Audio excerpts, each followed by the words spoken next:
The Castlevania series presents players with a unique juxtaposition between the classic and the modern. On the one hand, the series' story is based on the universal and ancient theme of the never-ending battle between good and evil, represented in the eternal struggle between the vampire-hunting Belmont family and the perpetually resurrecting Dracula. It's hard to find a more classic villain than Dracula, and the Castlevania series draws heavily on motifs that have evolved around the Dracula mythos throughout all forms of pop culture over the last century.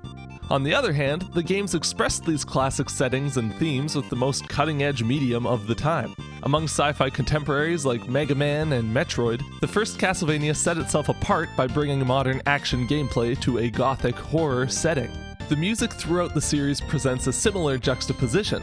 Dracula has long been associated with stylistic elements and instruments from the Baroque era, perhaps to represent the villain's ancient nobility, as well as with dark or heavy musical elements, which would of course represent Dracula's evil nature. Perhaps nowhere more clearly can these associations be seen than in pop culture's linking of Dracula to Bach's Toccata and Fugue in D minor.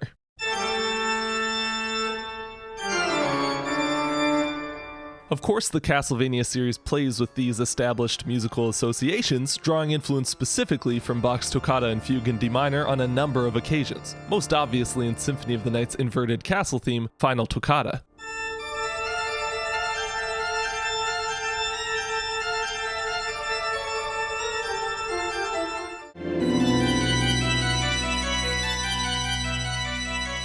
But the games also imbue their soundtracks with a more modern, groove-based sensibility, pulling musical influence from genres ranging from rock to metal to techno. Just how does this series combine these disparate musical elements into one unified whole? Well, let's find out!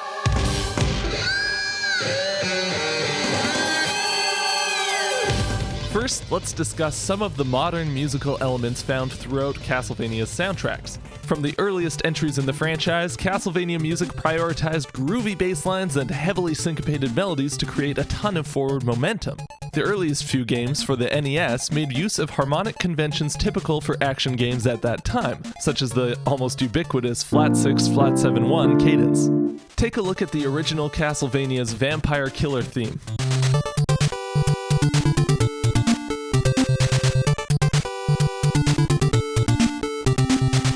The flat 6, flat 7, 1 progression, especially combined with the use of power chord voicings, takes us right to that high-octane NES action game type of sound.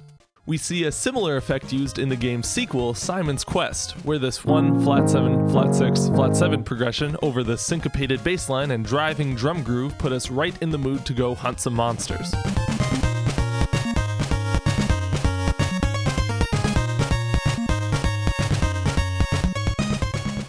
These chords aren't very dramatic, and they don't take us from one place to another musically, but this is part of what makes this harmony sound modern. These chords work together to create a more homogeneous, action-y mood that permeates the game's soundtrack. Compare this cadence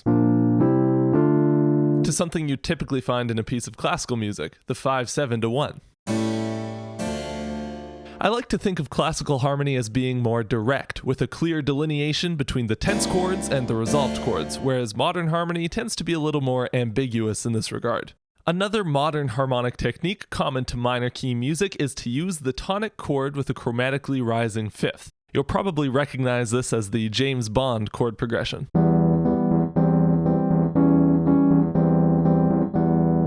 Check out how the abandoned castle theme from Castlevania Curse of Darkness plays with this motif.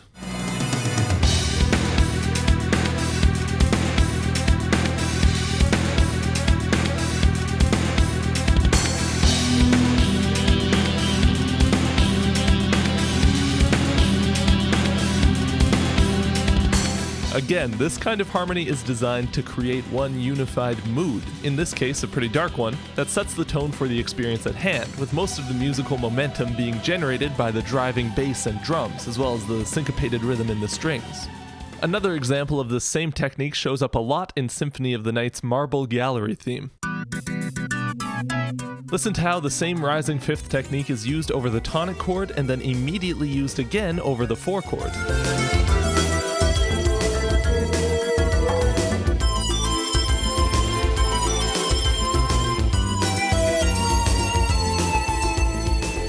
This technique instantly creates this mysterious quality that I think suits Dracula's castle very well. Okay, one more modern harmonic technique you should remember. In the original Castlevania's Clock Tower stage music, Out of Time, we see this progression. The tonic chord moves down to the flat 7 chord before descending chromatically to the 5th of the key. This natural 6th adds a lot of color to the progression, as without it, we get this relatively bland chord progression known as the Andalusian cadence.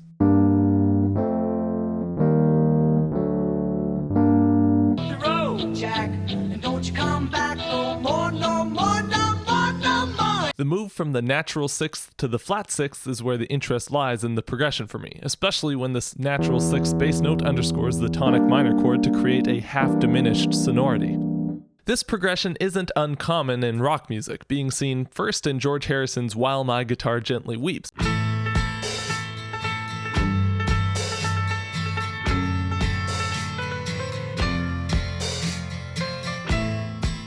as well as in Chicago's 25 or 6-4,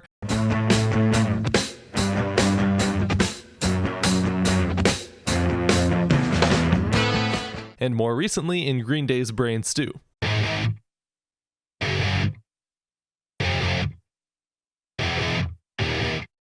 Personally, I call this the Brain Stew progression, but that's just because that title's the shortest of the three. Let's take a look at Castlevania's version.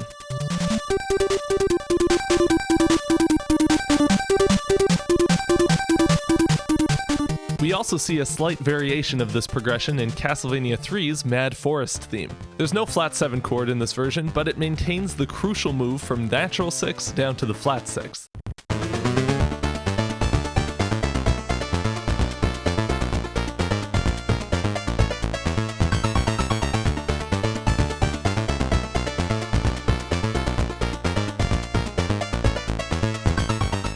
I love this tune. There isn't much music out there that's willing to just leave you sitting on a half-diminished chord for that long. And making the flat 6 chord dominant was such a tasty choice!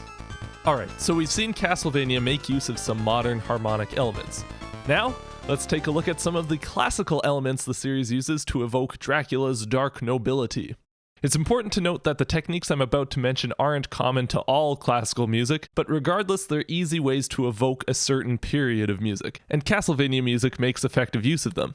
So, as I briefly mentioned earlier, creating a classical vibe usually requires a more direct harmonic approach, with more clear functional elements. One specific technique that Castlevania soundtracks often employ is resolving to a chord by way of a diminished 7 chord built from a half step below. Take a listen to this in Castlevania 1's All Clear music. This type of resolution is a pretty quick way to evoke that Baroque classical sound. This tune in particular takes it one step further by putting the diminished chord over a tonic bass pedal, possibly as a direct reference to Bach's Toccata and Fugue in D minor.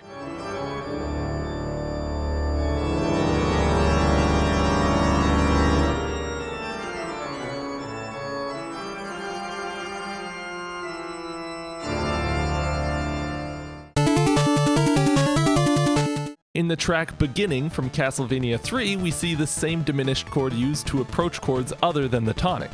After the secondary dominant 2 chord moves up to our 5 chord, which is another very Castlevania move, by the way, this A flat or G sharp diminished chord chromatically approaches first our G minor chord, then brings us back up to our A chord.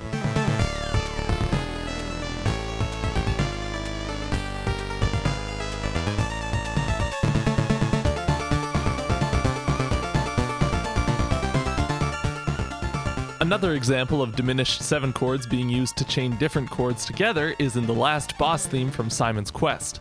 Functionally, this whole tune is just a walk-up of 1, flat 3, 4, 5, but each chord is connected by these leading tone diminished chords.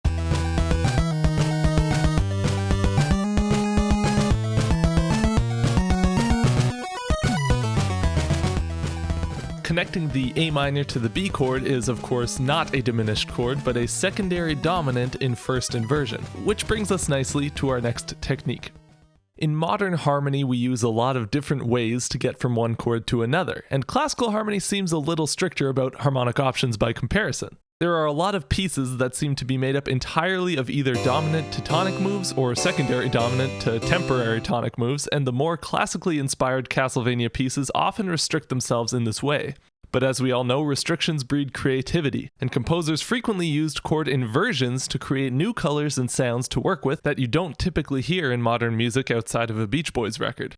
Symphony of the Night's wood carving partita starts off with this progression made entirely up of 1, 4, and 5 chords, as well as the secondary dominants that resolve to each of these chords. But look at how these chords are chained together. For the first 4 bars, the bass line descends almost completely chromatically, only ever playing the root of the chord for the very first chord of the progression.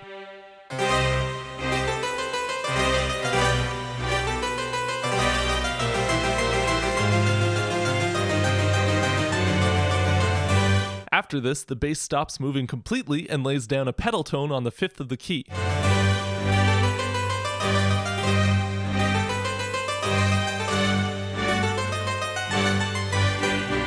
Creating melodic or interesting bass lines under very conventional harmony using inversions of each chord is a surefire way to create that Baroque or classical sound. The last classical element that Castlevania often uses is this implied pedal point idea. Basically, you'll have a 16th note line where every other note jumps down to the same tone, usually either the 5th of the key or the tonic. This creates the illusion of 2 separate voices, one playing an 8th note melody and one playing a pedal tone. This technique is common throughout all Baroque music and especially the music of Bach, but I don't think it's a coincidence that you find it used all over Bach's Toccata and Fugue in D minor.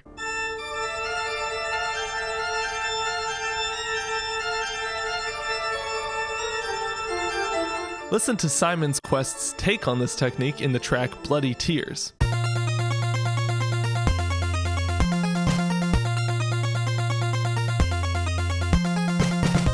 The connection to Bach's organ piece is strengthened in Rondo of Blood's remake of this tune, which uses an actual organ sample.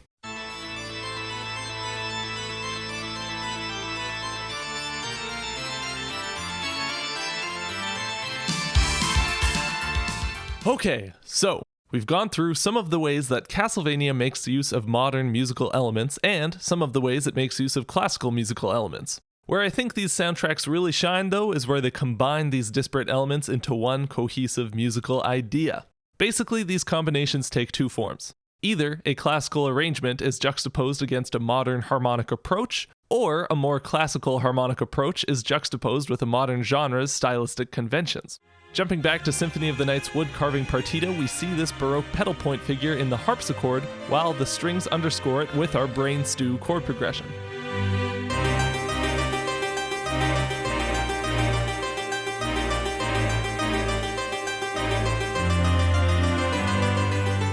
I love this part because it clearly evokes that classical side of Dracula music, but the use of modern harmonic conventions puts it in a way that our modern ears can understand better than, say, a Bach fugue. The other approach, juxtaposing classical harmony against a modern arrangement, is demonstrated beautifully by the Silence of Daylight from Simon's Quest.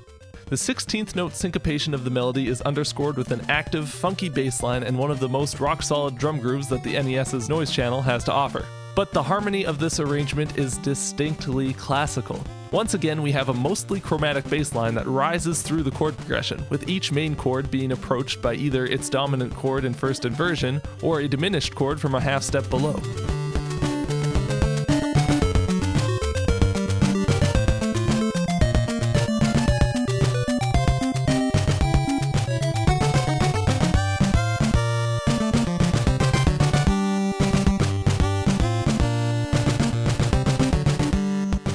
I love that ending. After the intricacy of this classical section, with the tension building piece by piece until you just can't take it anymore, that release into this distinctly rock riff just feels all the more kick-ass. It combines the best parts of both worlds, the harmonic intrigue and color of classical music, and the balls-to-the-wall action of modern genres.